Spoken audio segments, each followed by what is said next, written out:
शांति। ओम शांति। 11 मार्च 2017 साकार महावाक्य। बाबा कहते मीठे बच्चे एकांत में बैठ पढ़ाई करो तो धारणा बहुत अच्छी होगी। सवेरे सवेरे उठकर विचार सागर मंथन करने की आदत डालो।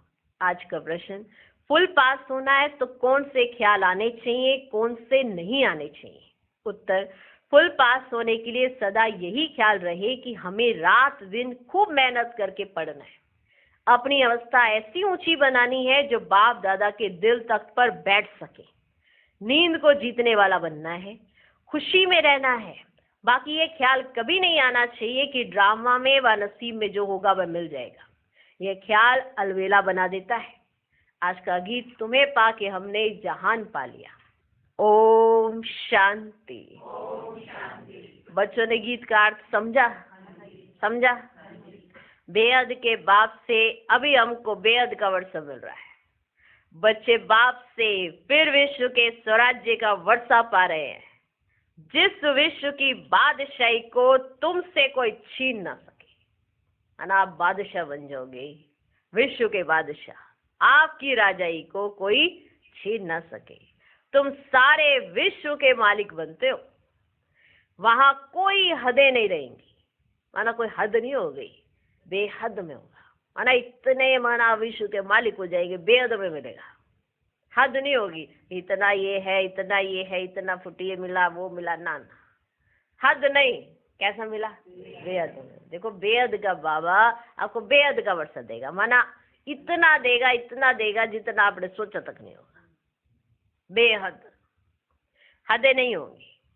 एक बाप से तुम एक ही राजधानी लेते हो, जो एक ही महाराजा महारानी राज्य चलाते हैं। एक बाप फिर एक राजधानी, एक बाप फिर एक राजधानी, जिसमें कोई पार्टीशन नहीं,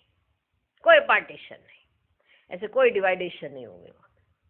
आप ही विश्व के मालिक होंगे, आप ही विश्व के महाराजा महारानी होंगे। ऐसा पुरुषार्थ करने वाला बनना पड़े ना। वहां पे कोई पार्टीशन नहीं होगी। तुम जानते हो भारत में एक ही महाराजा महारानी लक्ष्मी नारायण की राजधानी थी, जानते हो? सारे विश्व पर राज्य करते थे। उसको कहा जाता है अद्वैत राजधानी, जो एक ने स्थापन की है तुम बच्चों द्वारा। फिर तुम बच्चे ही विश्व की राजाई भोगेंगे। तुम जानते हो हर 5000 वर्ष के बाद हम यह राजाई लेते हैं, जानते हो? फिर आधा कल्प पूरा होने से हम यह राजाई गवाते हैं। फिर बाबा आकर राजाई प्राप्त कराते हैं। यह है बच्चे हार और जीत का खेल। माया से हार है, फिर श्रीमत से तुम रावण पर जीत पाते हो। देखो माया ने हमें हरा दिया तो हमारी हार हो गई। अब माया से जीतना कैसे है, इसके लिए मिल रही है श्रीमत। माया ने हराया क्योंकि हमने माया की तरफ ही देखना शुरू कर दिया, तो माया ने हरा दिया। ठीक है, अभी हमें माया पर जीत पानी है, तो हमें क्या मिल रही है? श्रीमत। फिर तुम श्रीमत पर रावण पर जीत पाते हो। तुम्हारे में भी कोई बिल्कुल अनन्य निश्चय बुद्धि है, बिल्कुल अनन्य निश्चय बुद्धि। समझते हो? अनन्य निश्चय बुद्धि माना इतना पक्का निश्चय है कि कोई हिला नहीं सकता है। ना कोई परिस्थिति, ना कोई व्यक्ति, ना कोई वैभव, कोई भी बात उनके निश्चय को हिला नहीं सकती। तो तुम्हारे में भी कोई बिल्कुल अनन्य निश्चय बुद्धि है, जिनको सदैव खुशी रहती है कि हम विश्व के मालिक बनते हैं। बल कितने भी क्रिश्चियन पावरफुल है, परंतु विश्व के मालिक बने, यह हो ही नहीं सकता। टुकड़े टुकड़े पर राज्य है। पहले एक भारत ही सारे विश्व का मालिक था। देवी देवताओं के सिवाय दूसरा कोई धर्म ही नहीं था। ऐसा विश्व का मालिक जरूर विश्व का रचयिता ही बनाएगा। देखो बाबा कैसे बैठ समझाते हैं, तुम भी समझा सकते हो। भारतवासी विश्व के मालिक थे ना? थे, जरूर थे ना। विश्व के रचयिता से ही वर्षा मिला होगा। फिर जब राजाई गवाते हैं, दुखी होते हैं, तो बाप को याद करते हैं। भक्ति मार्ग है ही भगवान को याद करने का मार्ग। कितने प्रकारों से भक्ति, दान, पुण्य, जप, तप आदि करते हैं। इस पढ़ाई से जो तुमको राजाई मिलती है वह पूरी होने से फिर तुम भगत बन जाते हो। लक्ष्मी नारायण को भगवान भगवती कहते हैं क्योंकि भगवान से राजाई ली है ना।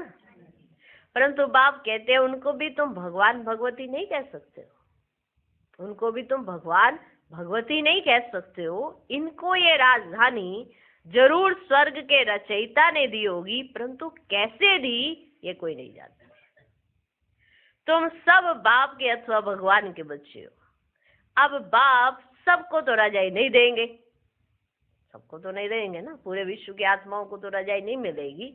यह भी ड्रामा बना हुआ है, ये भी ड्रामा बना हुआ है। देखो कौन सपूत बनेगा कौन कपूत बनेगा ये बाप नहीं तय करते हैं। ये ऐसी पढ़ाई निर्धारित कर दी जाती है कि ये जो पढ़े लायक बने वो सपूत, जो ना पढ़े ना लायक बने वो कपूत। यह भी ड्रामा बना हुआ है। भारतवासी विश्व के मालिक बनते हैं। अभी तो है ही प्रजा का प्रजा पर राज्य, अपने को आप ही पतित भ्रष्टाचारी मानते हैं। इस पतित दुनिया से पार जाने के लिए खेवैया को याद करते हैं कि आकर इस वैशाल्य से शिवालय में ले चलो। एक है निराकार शिवालय निर्वाण धाम, दूसरा फिर शिव बाबा जो राजधानी स्थापन करते हैं ना उनको भी शिवालय कहते हैं। एक वो शिवालय निर्वाण धाम जहाँ आत्माएं रहती हैं, एक शिव बाबा जो ये स्वर्ग बना रहे हैं ना ये भी क्या है शिवालय। सारी सृष्टि शिवालय बन जाती है। देखो शिव बाबा बना रहे हैं ना क्या शिवालय। एक शिवालय जहाँ पर हम आत्माएं रहती है बाबा के साथ, वो शिवालय निर्वाण धाम। और दूसरा शिवालय कौन सा स्वर्ग जो बाबा राजधानी स्थापन कर रहे हैं ना वो भी क्या है शिवालय। सारी सृष्टि क्या बन जाती है शिवालय। यह साकारी शिवालय सतयुग में, वह है निराकार शिवालय। दोनों शिवालय है, वो निराकार शिवालय वो साकारी शिवालय सतयुग का। निर्वाण धाम वो भी शिवालय और सतयुग वो भी शिवालय। ये नोट करो, समझाने के लिए बच्चों को पॉइंट्स बहुत मिलती है। फिर अच्छी रीति मंथन भी करना चाहिए, अच्छी रीति मंथन भी करना चाहिए, माना विचार करना। जैसे कॉलेज के बच्चे बचपन में सवेरे सवेरे उठकर अध्ययन करते हैं। सवेरे क्यों बैठते हैं? जैसे कॉलेज के बच्चे बचपन में सवेरे सवेरे उठकर अध्ययन करते हैं। सवेरे क्यों बैठते हैं? क्योंकि आत्मा विश्राम पाकर रिफ्रेश हो जाती है। आत्मा विश्राम पाकर रिफ्रेश हो जाती है। एकांत में बैठ पढ़ने से धारणा अच्छी होती है। सवेरे उठने का शौक होना चाहिए, सवेरे उठने का शौक होना चाहिए। कोई कहते हैं हमारी ड्यूटी ऐसी है, कोई कहते हैं हमारी ड्यूटी ऐसी है, सवेरे जाना पड़ता है, सवेरे जाना पड़ता है, हमारी ड्यूटी ऐसी है। अच्छा शाम को बैठो, अगर आपकी ऐसी ड्यूटी है कि आपको ड्यूटी बजाने सवेरे सवेरे जाना पड़ता है, उस समय आप नहीं पढ़ सकते हो, याद किया तो नहीं कर सकते हो, तो अच्छा शाम को बैठो। शाम के समय भी कहते हैं देवताई चक्कर लगाते हैं। क्वीन विक्टोरिया का वजीर रात को बाहर बत्ती के नीचे जाकर पढ़ता था। बहुत गरीब था, पढ़कर वजीर बन गया। गरीब था, समझे?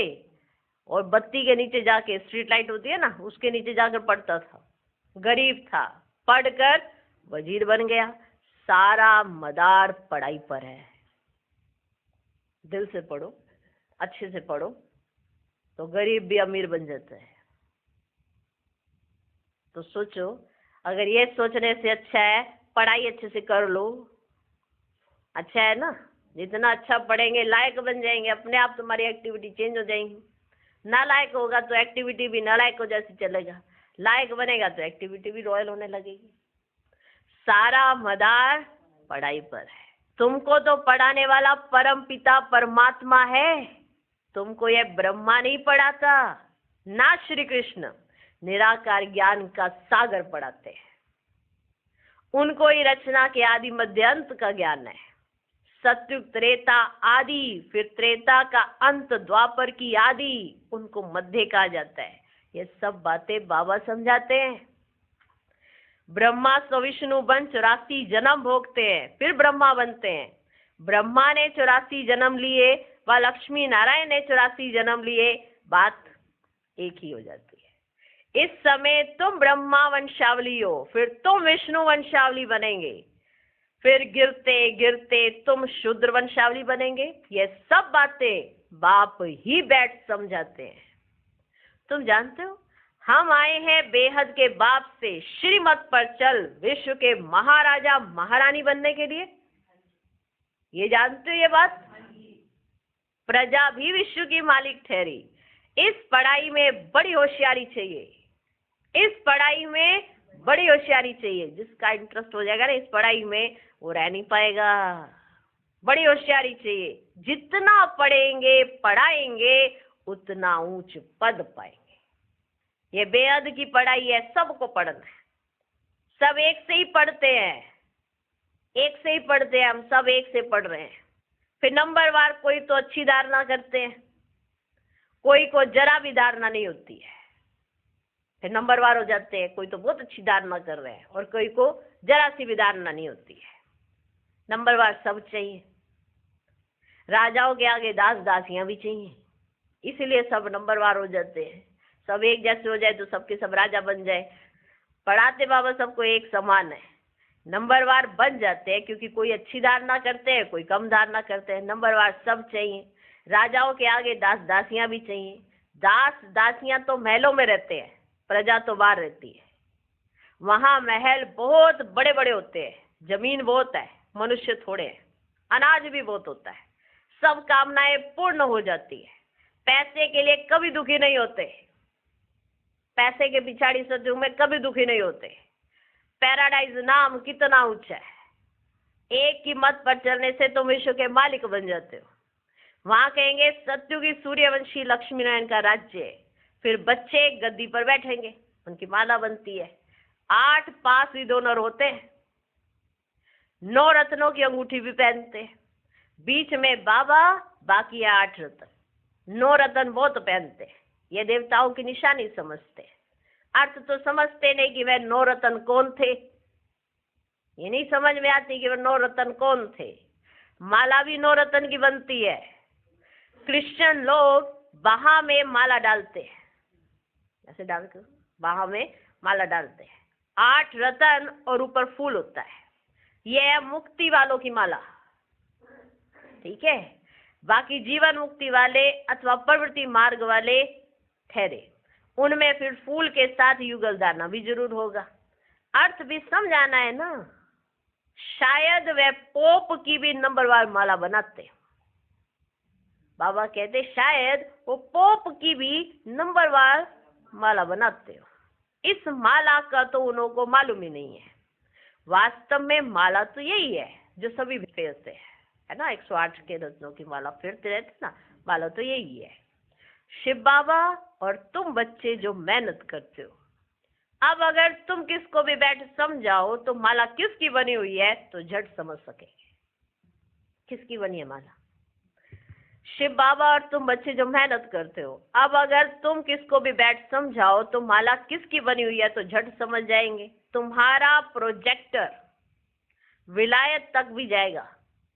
फिर समझाने वाली जोड़ी भी चाहिए, समझाने वाली जोड़ी भी चाहिए। समझेंगे यह तो प्रवृत्ति मार्ग है, बाप का परिचय सबको देना है और सृष्टि चक्र को भी जानना है। जो चक्र को नहीं जानते तो उन्हें क्या कहेंगे।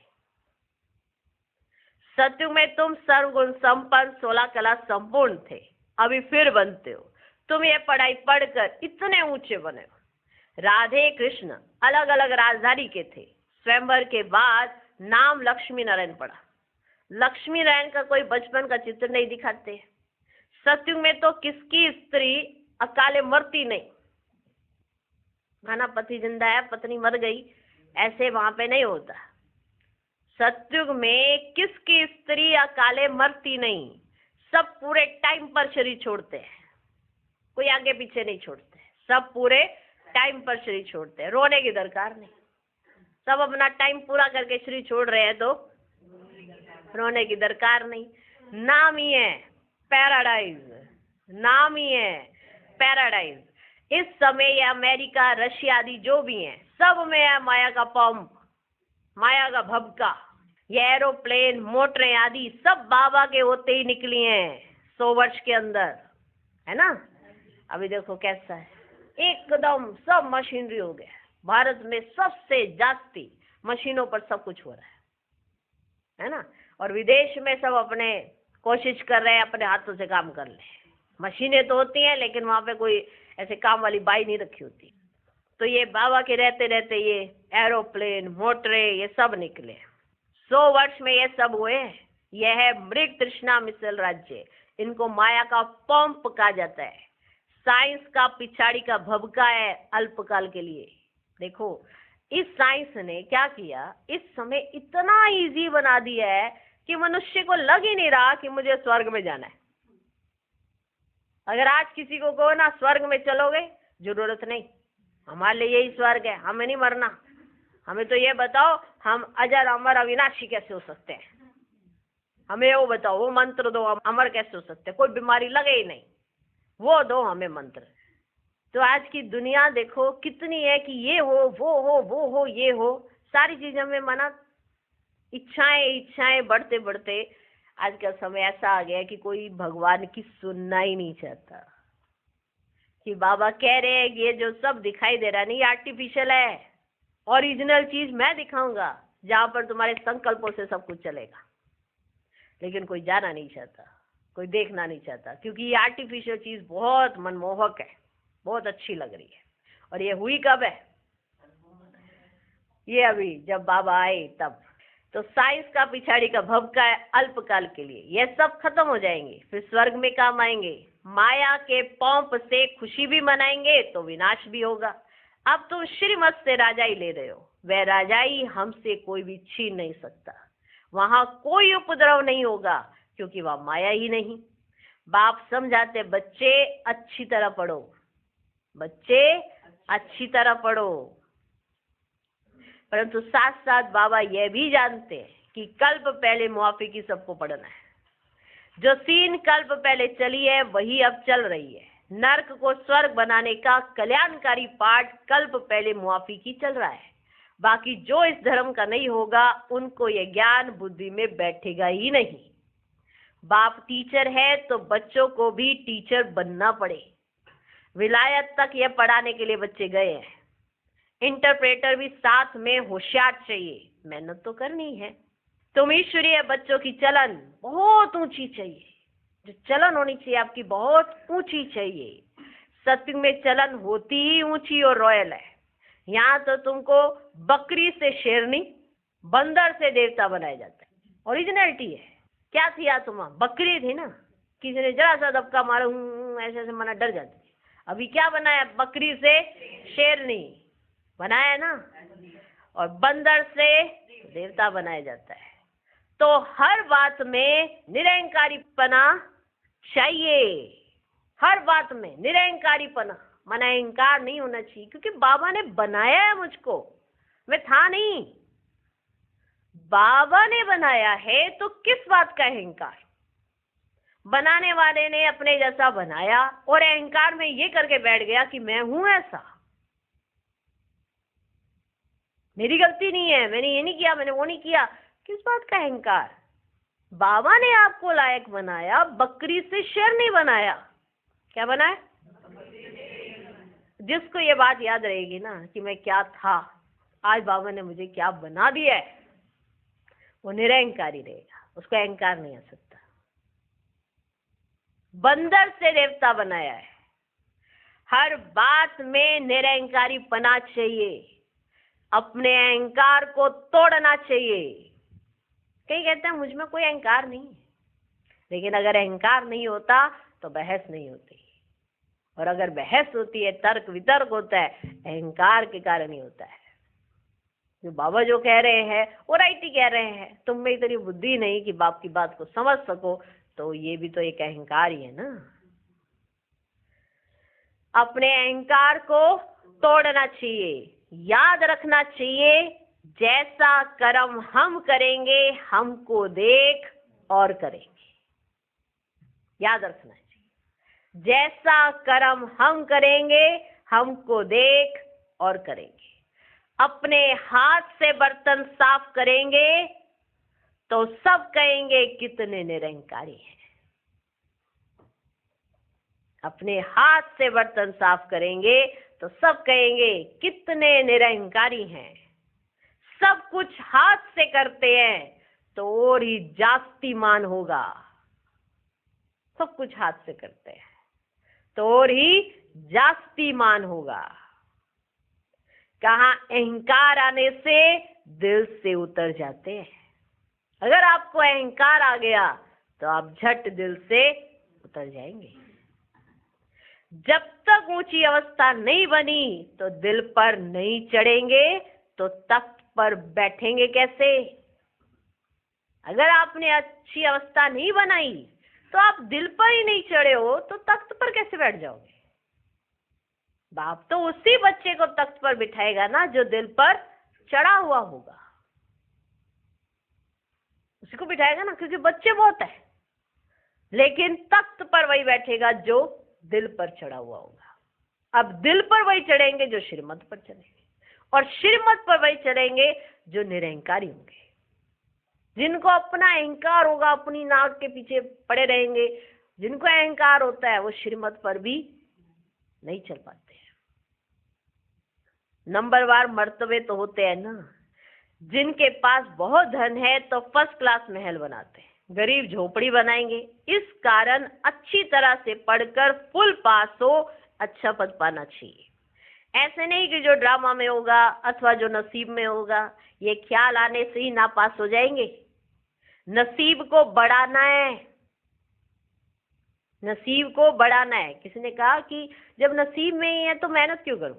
क्या पता तुम्हारे नसीब में मेहनत ही लिखी हो। ये तुम पहले मेहनत तो करो तभी तुम्हारा नसीब बनना हो।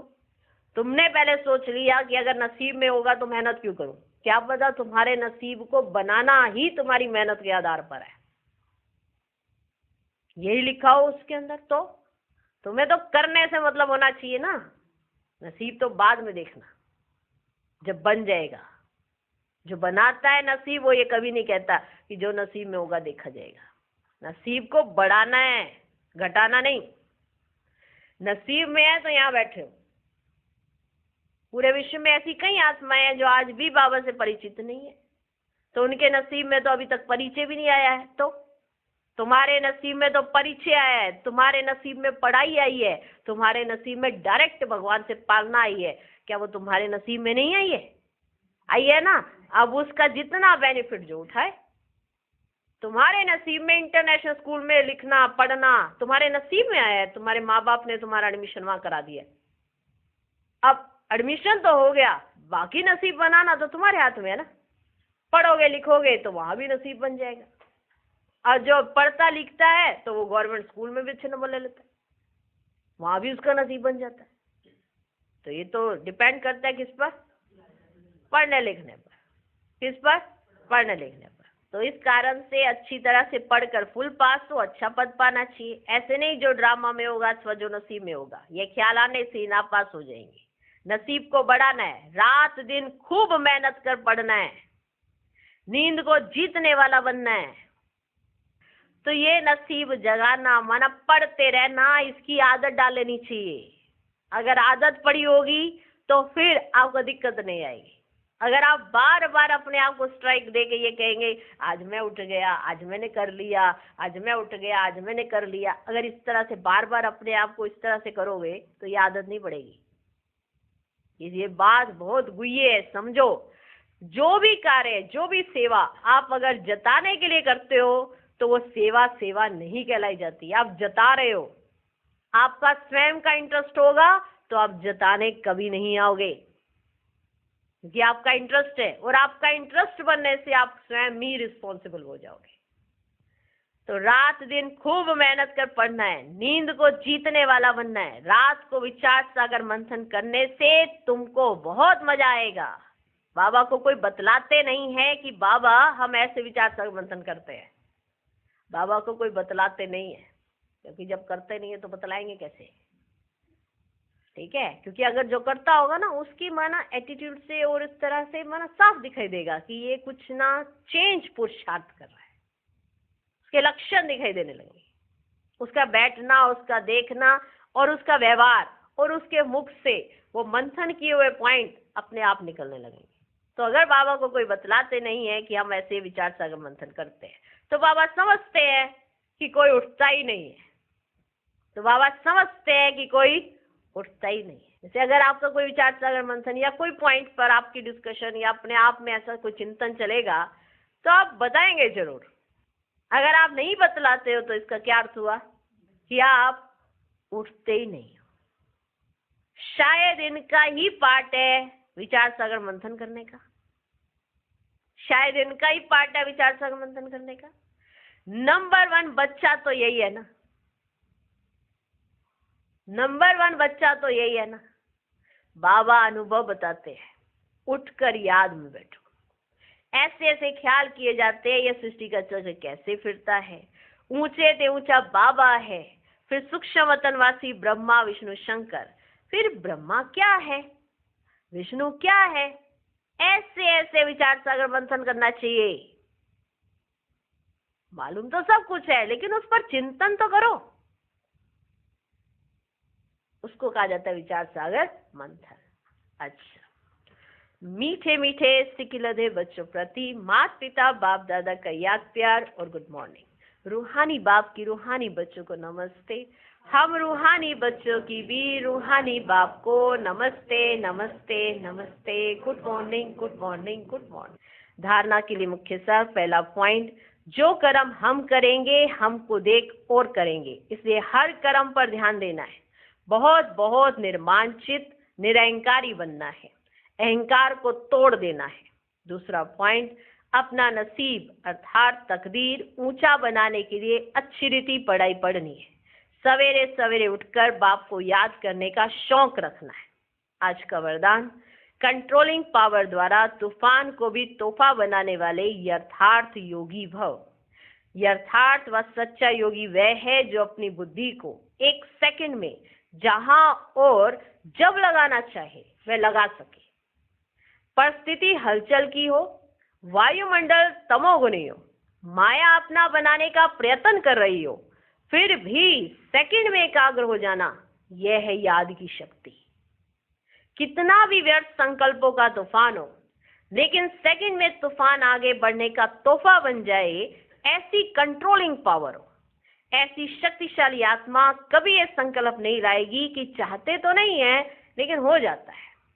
आज का स्लोगन, योग युक्त और युक्ति युक्त कर्म करने वाले ही विघ्न प्रूफ बन सकते हैं। ओम शांति, ओम शांति।